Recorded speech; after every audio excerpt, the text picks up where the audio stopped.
बिहार में बहार है, नौकरियों की भरमार है, बैठे नीतीश कुमार हैं। अरे कुछ नहीं है, इलेक्शन का चक्कर बाबू भैया, इलेक्शन का चक्कर। बिहार में इलेक्शन है और जहां जहां इलेक्शन वहां वहां बड़े बड़े फंड आते हैं मेरे दोस्त सेंट्रल गवर्नमेंट की तरफ से चुनाव जीतने के लिए, और आती हैं दबा के भर्तियां। तो बिहार ने भी जोश में आके बिहार कर्मचारी चयन आयोग की तरफ से 1481 नई ताजी ताजी भर्तियां अच्छी खासी सैलरी के साथ निकाल दी हैं। तो जो बच्चे सेंट्रल एसएससी से बोर हो चुके हैं वो एक बार बिहार एसएससी का मजा लीजिए, उनको पता चलेगा कि पेपर लेना और देना कितना मुश्किल काम है। उनको पता चलेगा कि रिजल्ट कैसे 5-5 साल डिले किया जा सकता है। उनको पता चलेगा कि वाकई में चीटिंग या गड़बड़ी किस हद तक हो सकती है। वो मजा लेके देखिए एक बार बिहारी कर्मचारी चयन आयोग का। मेरे दोस्त, बाहर के स्टेट वाले भी इस फॉर्म को भर सकते हैं। इस वीडियो में आपको सारी डिटेल बताऊंगा, मजाक एक तरफ, कि 1481 वैकेंसी किस किस पोस्ट में आई हैं, कैसे आप फॉर्म भर पाओगे, क्या क्वालिफिकेशन है, क्या इनकी सैलरी रहेगी, सब कुछ हम बताएंगे मेरे भाई। जॉब का पिटारा बिहार ने खोल दिया है। ये तो एक भर्ती है, एक और आई हुई है 1481 वैकेंसी। यहां से देखिए, इंपॉर्टेंट डेट की बात करें तो आप बिहार में, ये ऑफिशियल वेबसाइट है bssc.bihar.gov.in, इस वेबसाइट पे जाके फॉर्म भर सकते हैं। ऑनलाइन ही आपको फॉर्म भरना है 18 अगस्त से 19 सितंबर तक, एक महीना फॉर्म भरने के लिए दिया जाएगा। आपको ऑनलाइन पेमेंट इसकी करनी होगी। देखो, चूंकि वैकेंसी थोड़ी है तो उन्होंने नोटिस में एक बड़ी अजीब सी लाइन लिखी है कि हम प्री भी करवाएंगे, मेंस भी कराएंगे, लेकिन हम पेपर 1 तभी लेंगे जब 40,000 से ज्यादा एप्लीकेशन आएंगे 1481 पोस्ट के लिए। मान लीजिए एप्लीकेशन 35,000 ही आती है तो ये प्री का पेपर कराएंगे नहीं, डायरेक्ट मेंस करा लेंगे।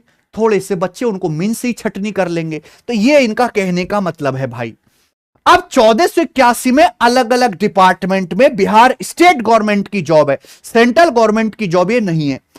1481 टोटल वैकेंसी, और सबसे ज्यादा जो वैकेंसी है वो है एएसओ, सहायक प्रशासन अधिकारी। सहायक प्रशासन अधिकारी, पदाधिकारी भैया, पदाधिकारी है 1064 इसकी वैकेंसी है। योजना सहायक 88, कनिष्ठ सहायक जूनियर असिस्टेंट की 5 वैकेंसी है, डाटा एंट्री ऑपरेटर डीईओ की 1 वैकेंसी है, और ये अंकेक्षक निबंधक और सांख्यिकी विभाग 125 वैकेंसी है। सांख्यिकी विभाग में सहायक की 198 वैकेंसी, कुल मिला के 1481, सबसे ज्यादा ये 1064 वैकेंसी यहां पर है। ठीक है, यस। अगर एलिजिबिलिटी क्राइटेरिया की बात करें तो जो हमारे एएसओ हैं और जो योजना सहायक है उनके लिए क्वालिफिकेशन मांगी गई है ग्रेजुएशन होनी चाहिए। पे लेवल यहां पे 7 है, यानी कि आपकी सैलरी एसएससी सीजीएल में सिलेक्ट हुए जीएसटी इनकम टैक्स के बराबर ही है, लगभग 60-70 हजार के नजदीक ही। तो सैलरी उतनी है, बस जॉब सेंट्रल गवर्नमेंट की ना होकर स्टेट गवर्नमेंट की है। ठीक है, कनिष्ठ सहायक की भी यहां पे सैलरी जो है पे लेवल 7 ही है, और इसमें आपकी 12वीं पास प्लस टाइपिंग भी जो है होनी चाहिए। डाटा एंट्री ऑपरेटर के लिए पे लेवल 6 है, यानी कि इनकी सैलरी थोड़ी सी कम होगी। ग्रेजुएशन प्लस पीजीटीसीए, बीसीए, बीएससी इसमें कंपलसरी है। ठीक है, और इनके लिए पे लेवल 5 है मेरे भाई। जो ये सब्जेक्ट है, यानी कि सांख्यिकी से रिलेटेड जैसे डिपार्टमेंट है इसमें, तो उसी विषय में आपका, यानी कि ग्रेजुएशन में वो सब्जेक्ट आपका होना चाहिए। यहां पे जैसे सहायक सांख्यिकी विभाग में गणित सांख्यिकी सब्जेक्ट आपका ग्रेजुएशन में या अर्थशास्त्र में स्नातक आपको चाहिए। ठीक है, तभी आप इसको भर पाएंगे। हिंदी में ही इसका नोटिफिकेशन आया था कंप्लीटली। अब इसके प्री के एग्जाम पैटर्न की बात करते हैं। तो भैया देखिए, जनरल ही चीजें यहां पे पूछ जाएंगी। वही आपका सामान्य अध्ययन जनरल अवेयरनेस के 50 क्वेश्चन होंगे, सामान्य विज्ञान और गणित के 50 क्वेश्चन होंगे, यानी कि आधे 25 सवाल विज्ञान के और आधे गणित के, 25 क्वेश्चन गणित के। और आपका रीजनिंग, जिसे मानसिक क्षमता जांच कहते हैं, इसके 50 क्वेश्चन होंगे। हर एक सवाल, हर एक प्रश्न यहां पे 4 नंबर का होगा। तो हम ये कह सकते हैं कि ये 50 क्वेश्चन 200 नंबर के, 200 नंबर के, 200 नंबर के, टोटल 150 क्वेश्चन पूछे जाएंगे 600 नंबर के, और ये 2.25 घंटे का पेपर होगा। है हाँ, एक सवाल सही करने पर आपको 4 नंबर मिलेगा, अगर आपने रॉन्ग किया तो आपका 1 नंबर काट लिया जाएगा। 1/4 की यहां पर नेगेटिव मार्किंग हो जाएगी जी। ठीक है ना।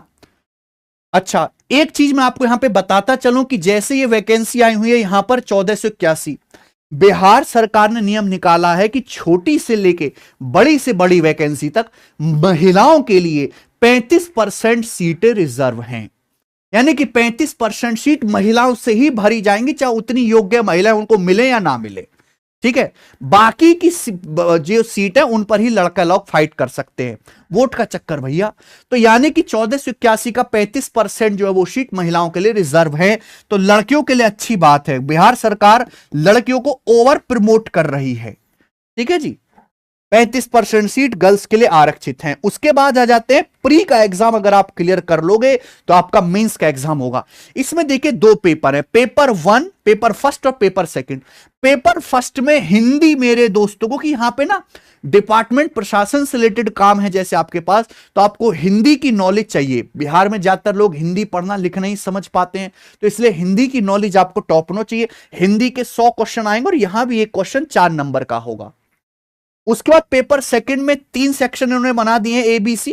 सेक्शन ए में जनरल स्टडीज आएगा, GS, सेक्शन बी में जनरल साइंस और मैथ आएगा, और सेक्शन सी में आपका रीजनिंग एबिलिटी आएगा, जिनके 50-50 क्वेश्चन होंगे। यानी कि यहां पे पेपर फर्स्ट 400 नंबर का और पेपर सेकंड मिला के टोटल 600 नंबर का हो जाएगा। पेपर सेकंड की कॉपी आपकी तभी चेक होगी जब आप हिंदी वाले यानी कि पेपर फर्स्ट में मिनिमम 30% स्कोर करते हैं। ठीक है, मिनिमम 30% लिखा हुआ है। जो परीक्षार्थी 30% या 30% से अधिक अंक लाएंगे उन्हीं का दूसरा पुत्र मूल्यांकित इवेल्युएट किया जाएगा। ठीक है, हाँ, मेंस के लिए अलग से नोटिफिकेशन आएगा प्री के बाद। पहले आप 40,000 से ज्यादा वो हो ही जाएगा, बिहार में जनसंख्या की कमी नहीं है। 40,000 एप्लीकेशन के बाद पहले प्री कराएंगे, उसका मेंस का अलग से नोटिफिकेशन आएगा। अब बात कर लेते हैं इसके सिलेबस की। पहला है सामान्य अध्ययन, देखो वही है मेरे भाई, स्वैज्ञानिक प्रगति, राष्ट्रीय अंतरराष्ट्रीय पुरस्कार, भारतीय भाषाएं, पुस्तक, लिपि, राजधानी मुद्रा, खेल खिलाड़ी, जितने भी इवेंट है नेशनल इंटरनेशनल सब कुछ, भारत और उसके पड़ोसी देश। आप यहां पे स्क्रीनशॉट ले लो। ठीक है जी, यही सिलेबस के अंदर है। सामान्य विज्ञान में वही फिजिक्स, केमिस्ट्री, बायोलॉजी, जनरल चीजें।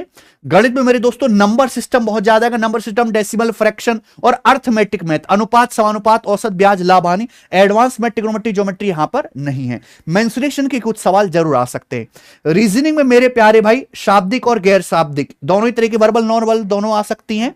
ठीक है, समानता, भिन्नता, स्थान कल्पना, समस्या समाधान, स्टेटमेंट, अजम्पशन, विश्लेषण, दृश्य, यहां पे फिगर वाले सवाल, विभेद, अवलोकन, संबंध, अवधारणा। ठीक है, नहीं सीरीज वाले क्वेश्चन। ठीक है, सब कुछ यहां पे आ सकता है। कूट लेखन है ना, कोडिंग डिकोडिंग वाले सवाल। ओके, ये रीजनिंग के सिलेबस के अंदर है। क्वालिफाइंग मार्क्स की हम बात करें, देखो कट ऑफ लगेगी, लेकिन कट ऑफ से पहले भी एक लिमिट होती है। जैसे आप बोर्ड का पेपर देते हैं, 60% लाओगे तो फर्स्ट क्लास है, ऐसी है ना गोविंद। 75% लाओगे तो सेकंड क्लास है, क्या है, नीचे है। हाँ, 60 से नीचे होगा तो हाँ 60 से नीचे, और ये इस तरीके से क्लास बनाई हुई है। और पासिंग मार्क्स है 33%, 33% ज्यादा लाओगे तो पास हो जाओगे। तो कट ऑफ तो लगेगी, लेकिन हर एक कैटेगरी में आपको मिनिमम इतने % मार्क्स लाने ही हैं। जैसे कि जनरल वर्ग के 40% मार्क्स होने चाहिए। ठीक है जी, क्वालिफाई करने के लिए। फिर कट ऑफ क्रॉस क्लियर करनी है, उसके बाद नौकरी मिलेगी। पिछड़ा वर्ग ओबीसी के 36.5%, ठीक है, अन्य पिछड़ा वर्ग के 34% मेरे दोस्तों, SC ST के 32%, महिला वर्ग के 32% और दिव्यांग के सभी वर्ग के लिए 32%। ये मिनिमम क्वालिफाइंग मार्क्स है। इसके बाद ये कट ऑफ भी लगाएंगे, उसके बाद आपको नौकरी मिलेगी। फॉर्म फीस की हम बात करें मेरे दोस्तों, तो फॉर्म फीस यहां पे बहुत सस्ती नहीं है। सामान्य वर्ग, पिछड़ा वर्ग, अत्यंत पिछड़ा वर्ग के पुरुष अभ्यर्थियों के लिए 540 रुपए की फीस है। मैं महिलाओं का देखना चाहता हूं, सभी श्रेणी की महिलाओं के लिए 135 रुपए की फीस है। तो महिलाओं को काफी आरक्षण यहां पे जो है दिया जा रहा है। फीस में भी एक बात हमें समझ नहीं आ रही, नौकरियों में भी रिजर्व सीटें, फॉर्म फीस भी सस्ती है, सुविधाएं भी दबा के हैं, सारी योजना भी सरकार महिलाओं के लिए चलाती है, लेकिन खर्चा तो पुरुष का ज्यादा होता है ना नौकरी के बाद। तनख्वाह में काहे भेदभाव नहीं है, तनख्वाह लड़का लड़की को बराबर क्यों है। ठीक है, बिहार राज्य के बाहर के जितने भी अप्लाई करेंगे, चाहे मेल चाहे फीमेल, बिहार सरकार उनसे 540 रुपए ही पूरी फीस लेगी। यानी कि अगर आपके पास बिहार का डोमिसाइल नहीं है, बाहर से आप अप्लाई कर रहे हैं, कोई मना ही नहीं है। देखिए बिहार खुल के आ रहा है, जो बाहर के स्टेट के लोगों को नौकरी दे रहा है। कितने टीचर्स हमारे यूपी के जाके बिहार में काम कर रहे हैं, बिहार टीचर भर्ती के थ्रू, उनको 540 रुपए फीस देनी है। बाकी जो इनकी कैटेगरी है SC ST की या PWD, उनकी फॉर्म फीस 135 रुपए ही है बच्चों। ठीक है जी। एज लिमिट की बात कर देते हैं, तो एज लिमिट आपकी 1 अगस्त 2025 तक काउंट होगी।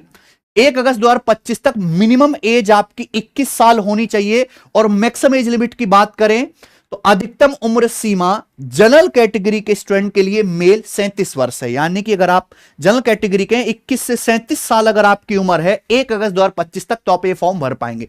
ओबीसी के लिए पुरुष और महिला 40 साल है, और ये महिलाओं के लिए अनारक्षित यानी कि जनरल कैटेगरी की महिलाओं के लिए 40 साल, SC ST के लिए 42 साल, और दिव्यांग के लिए मेरे भाई प्लस 10 साल की छूट इसमें और है। कैटेगरी वाली छूट तो है, प्लस 10 साल की छूट और है। ठीक है, तो यहां पे बहुत एज लिमिट में आपको छूट दी जा रही है। इंपॉर्टेंट नोट, प्रारंभिक परीक्षा वस्तुनिष्ठ प्रकृति की होगी, यानी कि ऑब्जेक्टिव पेपर ही होगा। यहां पर प्रारंभिक परीक्षा के माध्यम से कोटिवार उपलब्ध रिक्तियों के 5 गुना संख्या के बराबर अभ्यर्थियों का चयन मुख्य परीक्षाओं के लिए किया जाएगा। जैसे वैकेंसी 1481 है, तो मान लीजिए प्री में 50,000 बच्चों ने अप्लाई किया, तो 1481 वैकेंसी, उसका 5 गुना लगभग 7 से 8,000 बच्चे ये मेंस के लिए क्वालिफाई करेंगे। ठीक है जी। मुख्य परीक्षा हेतु अलग से विज्ञापन प्रकाशित किया जाएगा, कि प्री कराने में ही ये बहुत ज्यादा समय लेंगे, उसके बाद मेंस की अलग से डिटेल्स जो है ये निकालेंगे विज्ञापन के तहत। तो जो बच्चे इंटरेस्टेड हैं वो इस फॉर्म को भर सकते हैं मेरे भाई। मैंने डिटेल तो आपको सारी बता दी। यहां पे लेवल सेंट्रल गवर्नमेंट के बराबर ही है, बेशक आपकी स्टेट गवर्नमेंट की जॉब है, सैलरी आपकी उतनी मिलेगी। पे लेवल 7 जो SSC के टॉप ऑफिशियल्स को मिल रही है सिलेक्ट होकर। ठीक है, अर्थमेटिक मैथ ही आएगा। आपको अर्थमेटिक कहां से पढ़ना है मैं आपको बता देता हूं, कि आप हमारे अगर चैनल पे जाएंगे गगन प्रताप मैथ्स पे, तो यहां पे प्लेलिस्ट बनी हुई है 30 डेज मैथ संपूर्ण बैच। इसमें मैंने पूरा अर्थमेटिक मैथ पढ़ाया है, परसेंटेज रेशियो, लाभ हानि, डिस्काउंट, मिक्स एलिगेशन, सब कुछ। तो आप यहां से अर्थमेटिक मैथ जाके पढ़ सकते हो। ठीक है बच्चे, इतना ही आपको पढ़ना है, बहुत ज्यादा डिटेल में नहीं जाना है। ठीक है, तो है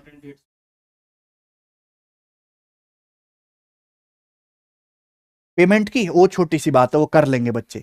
हाँ, यहां पे बोला है कि फॉर्म तो 18 अगस्त से 19 सितंबर तक भर पाओगे, लेकिन फीस पेमेंट करने की डेट 17 सितंबर 2 दिन पहले फीस जो है ये जमा कर देनी, बंद कर देंगे। ठीक है, इसी के साथ ये वीडियो खत्म होती है। जो बच्चे बिहार SSC सीजल का फॉर्म भर के मजा लेंगे, वो एक बार मुझे कमेंट सेक्शन में जरूर बताइएगा। जो बच्चे बाहर के स्टेट से भरने वाले हैं बिहार में, वो भी बताइए। धन्यवाद, बाय।